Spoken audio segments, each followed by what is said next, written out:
Welcome to Redvee TV, supported by Chapel House for the 2023 season. Now, Kevin, this was going to be the Redvee TV show for this week, and we were just going to have a quick 10 minutes with the Leigh owner, Derek Beaumont, to discuss the game on Friday. But we've just had a 25-minute chat with him. And you know what? It was that good a chat. I don't want to cut any of it out to shorten it. So we're going to stick it out as a standalone. And why not? Yeah, very entertaining fella, wasn't he? Yes. So, without further ado, Redvee TV meets Derek Beaumont, and we'll catch you for the Redvee TV show very shortly. Good evening, Derek. Welcome back to Super League. Is it good to be dining once again at the top table? It's good not to be sat at the bottom of it after 3 rounds, I can tell you that. No, mate, it's where we want to be in it. You guys must be getting a bit sick of standing up there looking down on everyone, aren't you? 4 years on the bounce. Yeah, it wasn't it was an unusual situation getting beat for us last week, but we were glad to see you get off the mark. Hopefully this year you can keep a Lancashire side in Super League and send a Wakefield Yorkshire side down. I actually sent Rushy and Eamon a few quid, and asked them to keep you lads on the juice a little bit longer, so you were still hungover when you got to work. But I think they must have kept going till the Leeds, and now like the worst thing you can have is a Saints side that's been beat before it comes to you. I was buzzing 1 minute we beat OKR, and then which as much as I think our lads could do that, I knew it was going to be a tough gig, so it was brilliant for them. And then I saw Saints had lost, and I was like, no. We were hoping to build Friday's game as the lineal world championship, but unfortunately we've lost it to Leeds. Well, it's like Conkers, isn't it? It's Conker rules, isn't it now? So they're the world champions. Absolutely, winner stays to school and beat someone. Yours is the champion. Now, hey, listen. What you guys done out there is absolutely superb for the game, and we're making a thing about it. You know what I mean? We want to champion the fact that you come in as the champions. You've probably seen that on socials. It's not a gimmick or a disrespectful thing. It's a genuine thing that I feel. I had a long combo with Eamon about it. I don't think you've been given enough respect as a club for what you've actually put into that. Time, effort, money, commitment, the backlash of the jet lag and everything that it was always going to do, and having a fixture postponed. But I think that's I think that is the biggest club achievement, certainly in Super League. Going over there and beating a team like Penrith, who are regarded as the NRL best, you would argue, and to do it in that manner, brand new coach as well with Mello. We should all be proud of that. We should be united about that, and we should be championing and billing it that Super League are bigger than the NRL. I know we're not, but you represented Super League. Penrith represented the NRL. That's how we should have all got behind it. And as a sport that does that at Magic, where we'll all watch each other's games, of course we've got rivalry. We want to beat you, you want to beat us, you hate Wigan, Wigan ain't Saints. We all hate Wigan, they say, don't they? So we all hate Leeds, But for a game like that, I saw that St Helens representing Super League and British rugby against the elite. So that's my thoughts on that. Is there a way that Super League could kind of harness that a little bit more? I know you're doing it, but is there a way Super League could actually do it as a whole?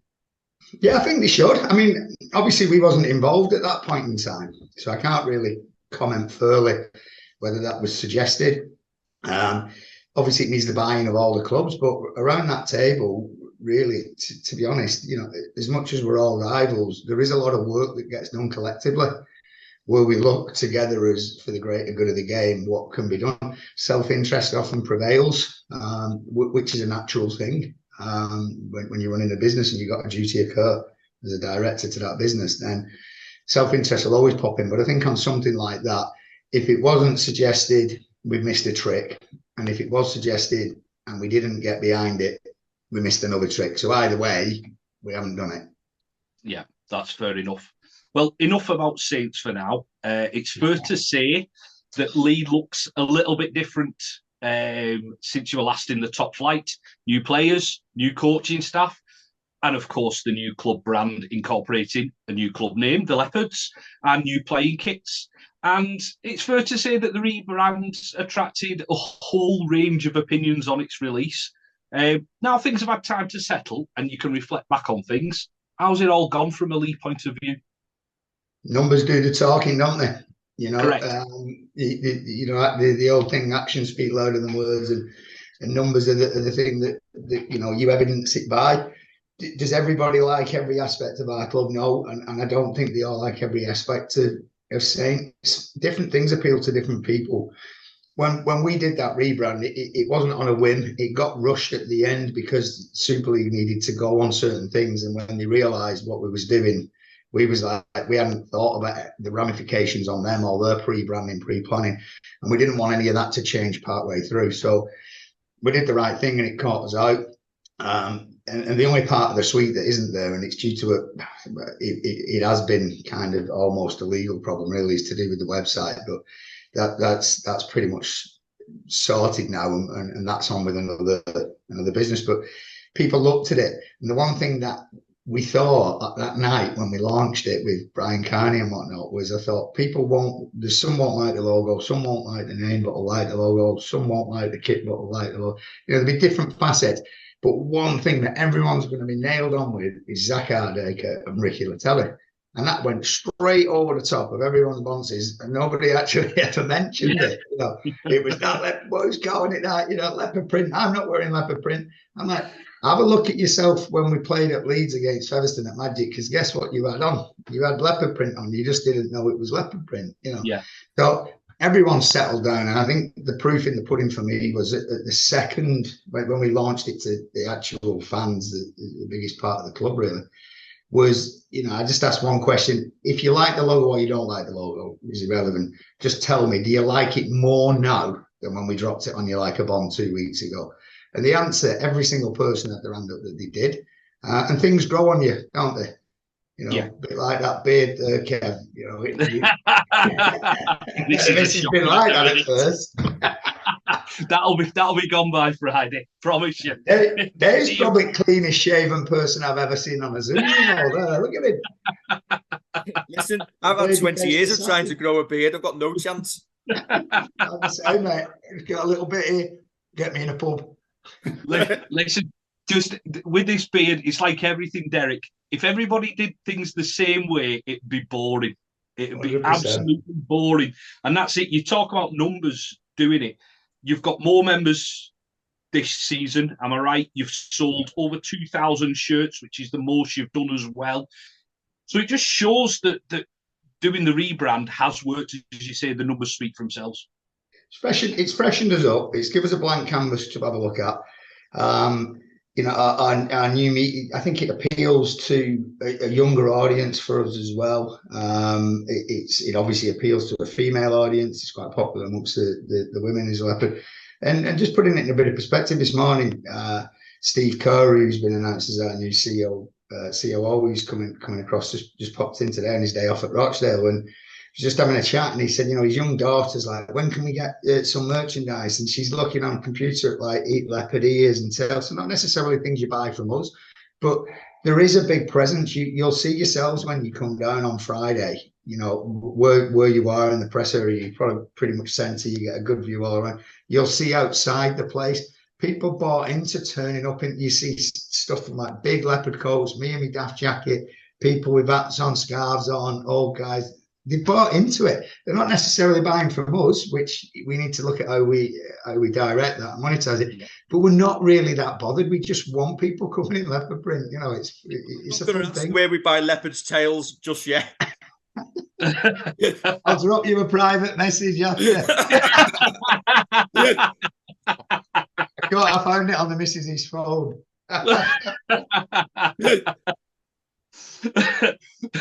Moving away from the leopard print as well, part of this rebrand seems to be making the game more of an event as well. You had scouting for girls before round one, the Salford game, which is a game that you got your record audience when you were on Sky, a crowd of over 8,500. It's to Pal this week before Saints. Your record attendance in Super League is 9,012, which was against Saints in 2017. Saints are close to selling their allocation. How's it going at the Leigh end? I can give you a bit of hindsight and tell you now that the Crows 9,013 on Friday. No matter what. No matter what. I mean, the Salford crowd was our second highest ever Super League crowd. And you're quite right, it's the highest when televised.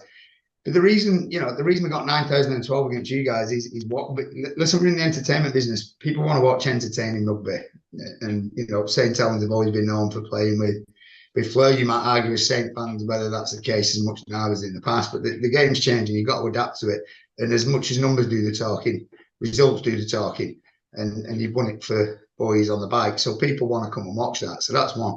And the second thing is that your club's very good at, someone like Russia I've got a really good relationship with, at pushing and driving to work hard with clubs. So there's a financial benefit to you selling tickets. Now, we don't say, oh, you can just have 1,000 and we'll take all the money on the other 1,000. We say, if you're going to promote it and you're going to sell it to your fans and your fans are going to come and travel and you're going to benefit from that, that's great. I'm happy with that. And you guys are already into the East Stand. So hopefully you sold 3,000 last time of that 9,012. If you do that again, we'll have more than 10 there. That's for sure. And it is an entertainment industry. We do want fun, but it creates for rival banter. All these people who say you shouldn't rely on away crowds and blah blah blah. Well, listen, even if I could have LSV sold out with 11,000 Leigh fans, I wouldn't allow that. I'd still say no. The South Stand's going to St Helens because you want that singing, that banter. You want the atmosphere, the roaring when your guy makes a break. Not just when a Leigh player makes a break and it goes silent when you do, and you know what I mean. You need that sort of theatre, and I just think as well, if we make an event, if you guys are coming, especially on a corporate element and stuff as well, you're trying to bring businesses and attract new sponsors, and they're not necessarily all into rugby, or the wives might not be, but they come and have a good meal, they see a bit of a mini concert before, and then they see rugby, they might think, I'll go there because I like to pow. And then they leave there saying, actually, that rugby weren't that bad either, was it? And that guy, that number 8, them legs on him, I mean, come on, And it's one of them, innit? And then they're back next week. So proof will be in the pudding on the Crows, mate. If we get average over 6.5 this year, then we'll have beat last year. Well, I do have to say, when we're doing our fan reaction after the game, I do hope as a Saints fan, I'm talking more about Saints' performance than how good Sir Power were instead. Just to reflect on your previous experience, obviously you've been in Super League before. You did go straight back down. How did that influence your strategy this time round? Obviously, you invested very early on last year, whilst you were still in the Championship, building a side that is capable of competing in Super League. Yeah, look, I've tried it that many times and failed. 3 times, and it's one of those. If you never actually fail, it's a word I don't use. You only fail when you stop trying. So as long as I'm trying to do it, I haven't failed. So I haven't conceded defeat yet. I'm still trying to get out the snookers on the snooker table. I've not conceded and walked. So that's kind of where it's at. So everything that you do in your business, in your life, you look back and you evaluate on it. So you can't change the past, but it's a massive indicator to your future, and you learn from it.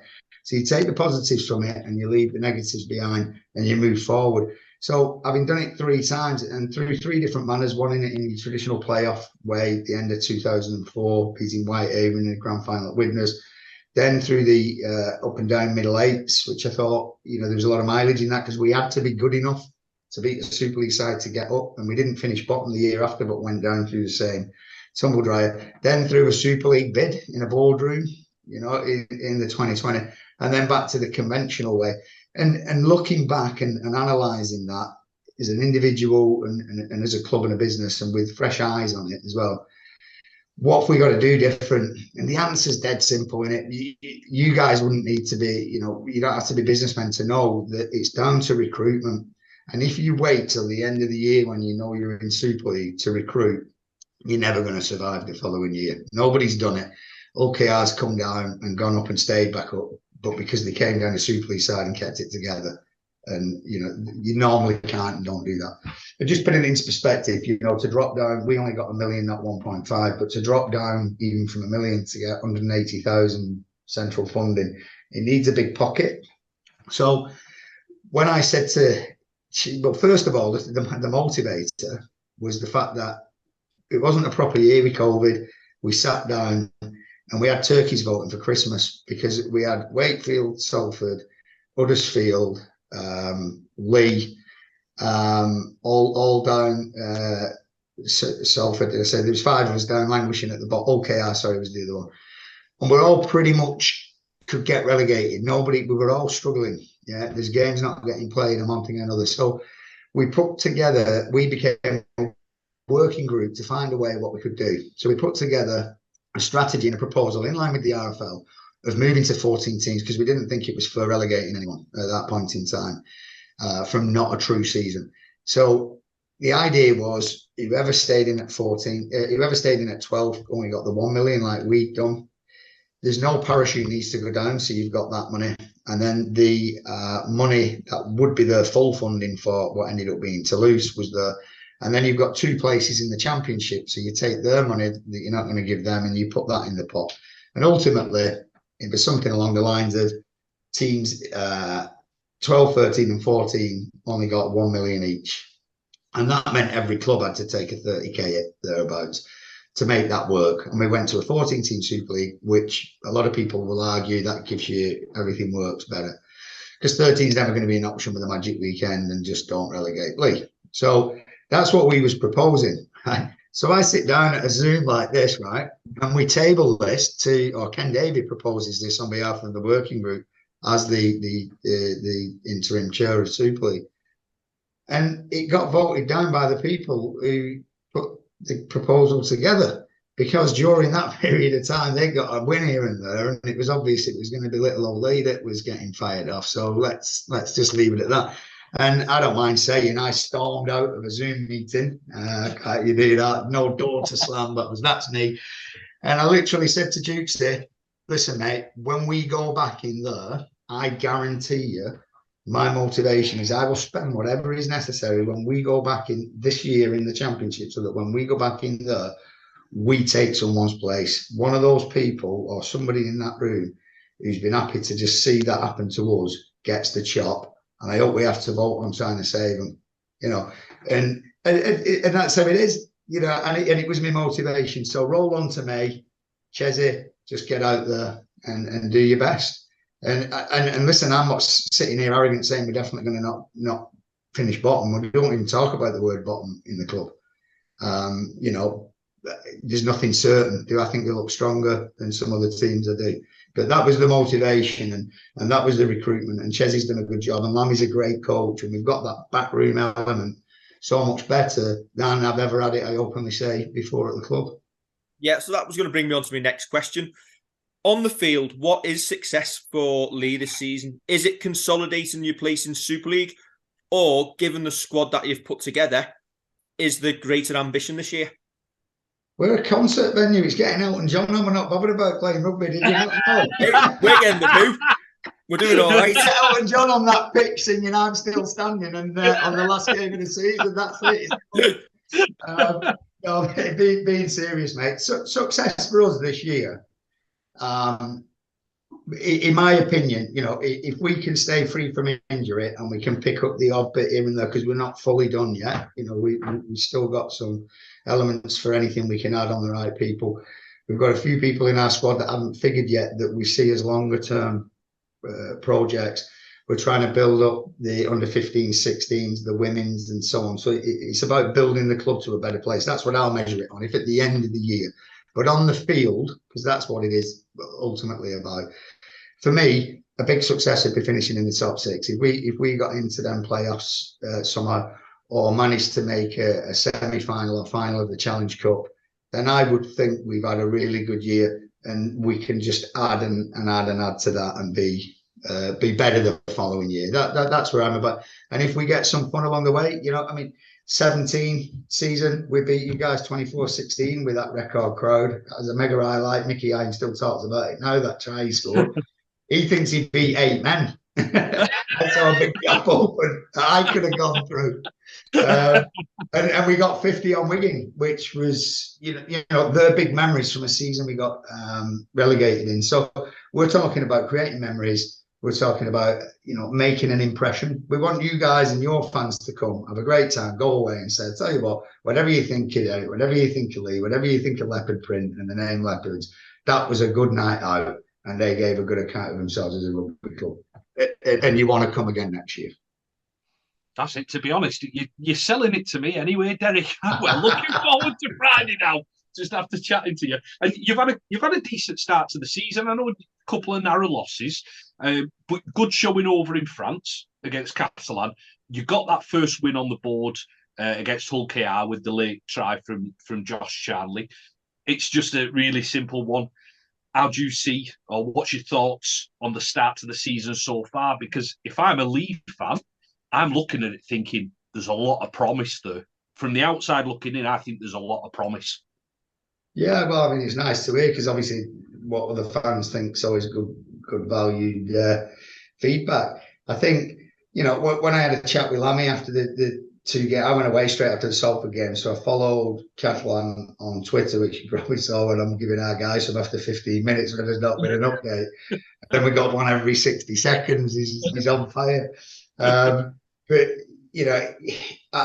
look, you're disappointed to lose. I think we put too much pressure on the group with what we did for that Salford game. It was meant to affect them, not us. They handled the occasion better. I think our boys and coaches and that just felt too much pressure to deliver that as the final piece of something that they saw immense work and money go into. And that probably backfired on us a little bit.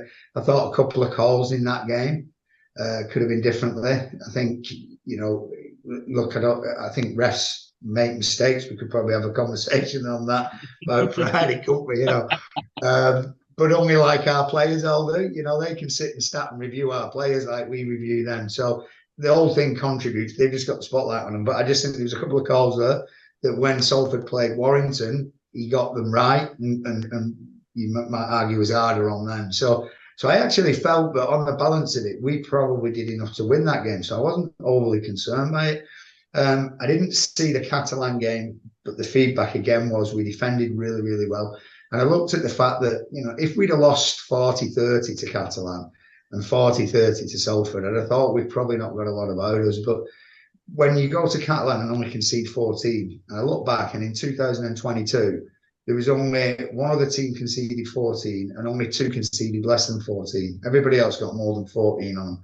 So that's a good stick to measure that with. So I sat down with Lammy. He just happened to pop in while we was in a meeting with some other people. He does that, just kept checking in with me, having a chat. And I felt it important to take the pressure off him. Our attack, it was clear to see we weren't scoring points. So whilst we weren't conceding any, we also weren't scoring. But he's got new players, time to gel, and I trust the man. So I was in no way panicking, but I wanted him to know that I was ready for going to OKR, which was going to be difficult. They've beat Salford, who's beat us. They've also beat Wigan convincingly at Wigan. So I know that doesn't determine who wins next, but the factors aren't they that psychologically they play a part.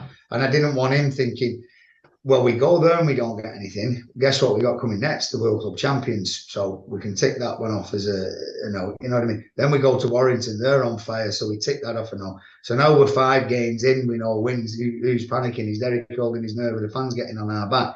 We go away to Hull FC. Another trip to Hull. Well, that's never going to be easy. And then we got Wigan.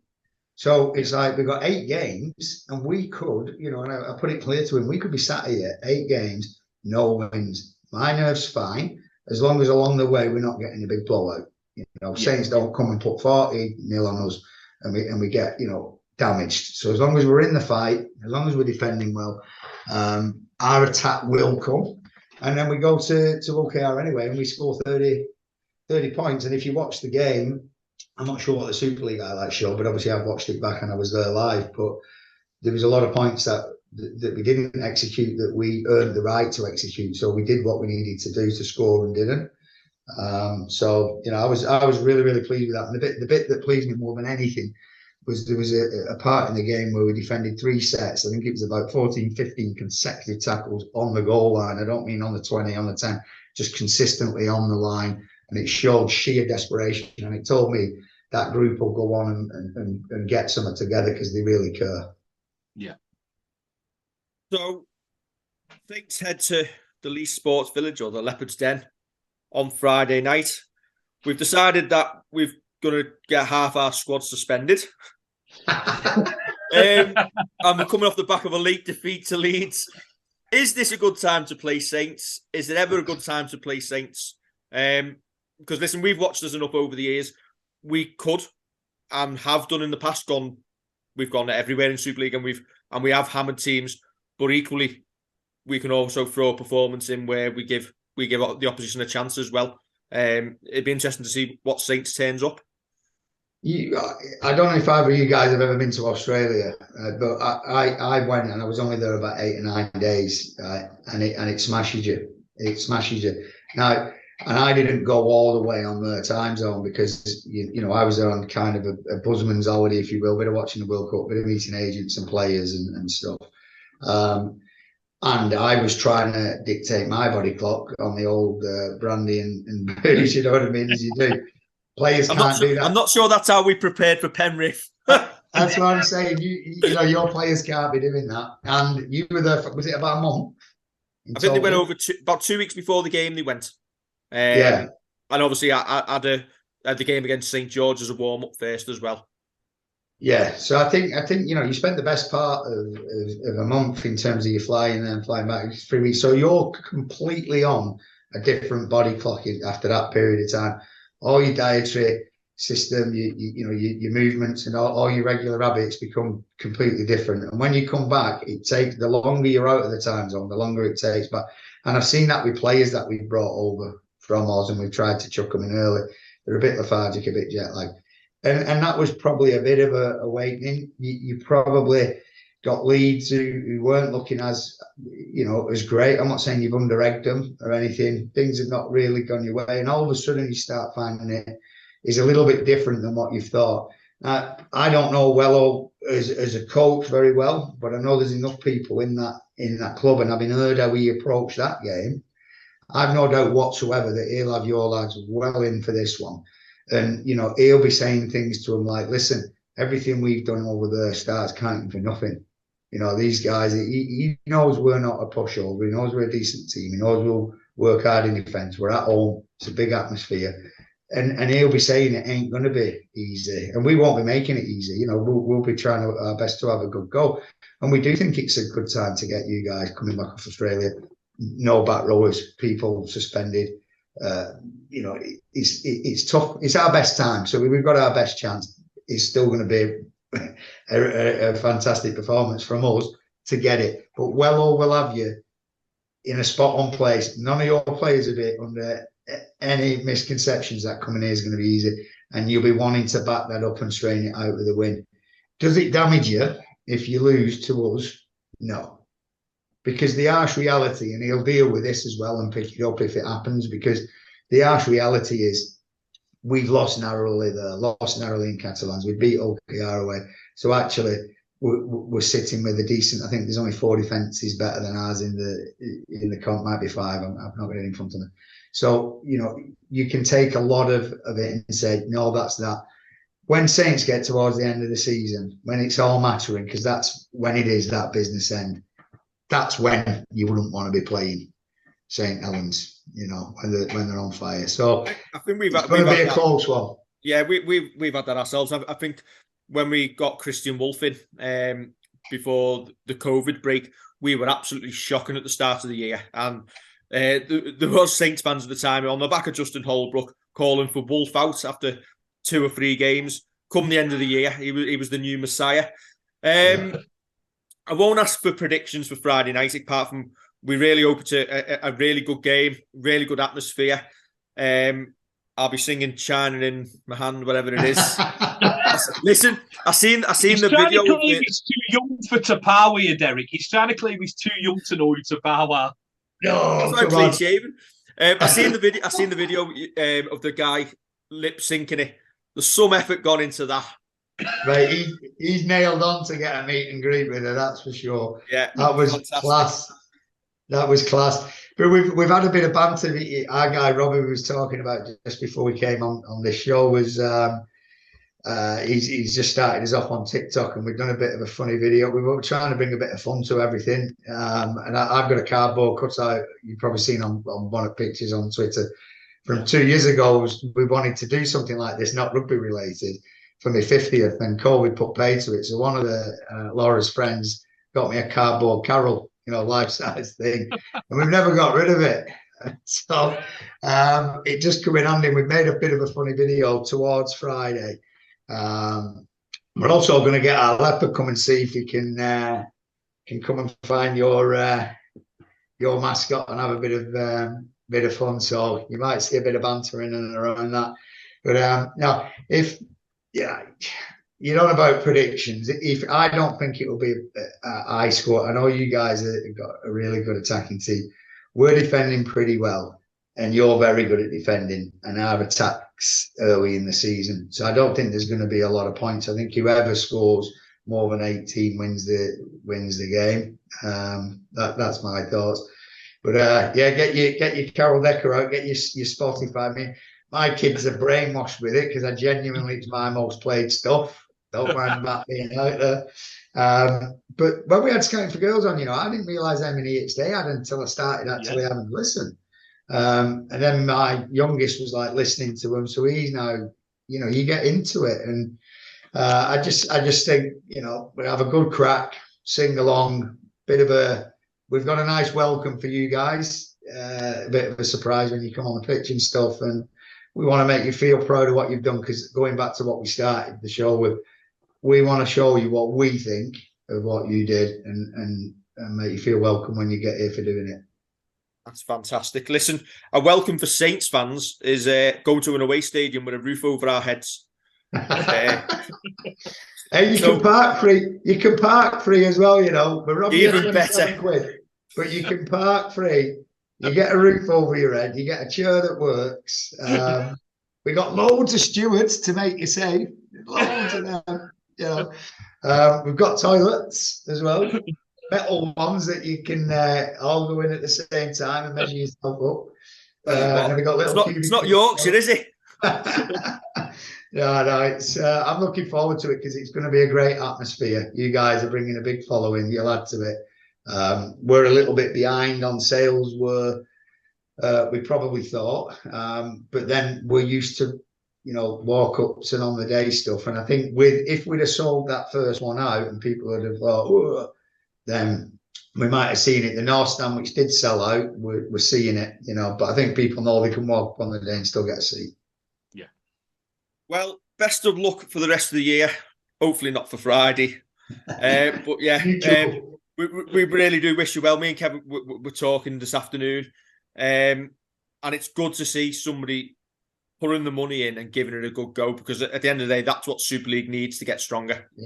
Yeah. Well, we all find out tomorrow, don't we? The meeting in Huddersfield with IMG, where they're going to give us some indication on these pillars and what we're all going to be measured by. And I hope that, it's been a little bit quiet with them because we're beavering away behind the scenes. But I hope that what they put out there encourages and not even encourages, manipulates us all into having to do that and think outside the box and raise the profile of the game. You'll see in my program notes a reference to Savannah Bananas, which is an American, not even a Major League Baseball team. Just have a look what them guys do. It's batshit crazy, right? But it's hilarious. It gets massive views. They got a 51,000 waiting list to go see a game. When you go a game, it's all you can eat, all you can drink, inclusive. It's mad.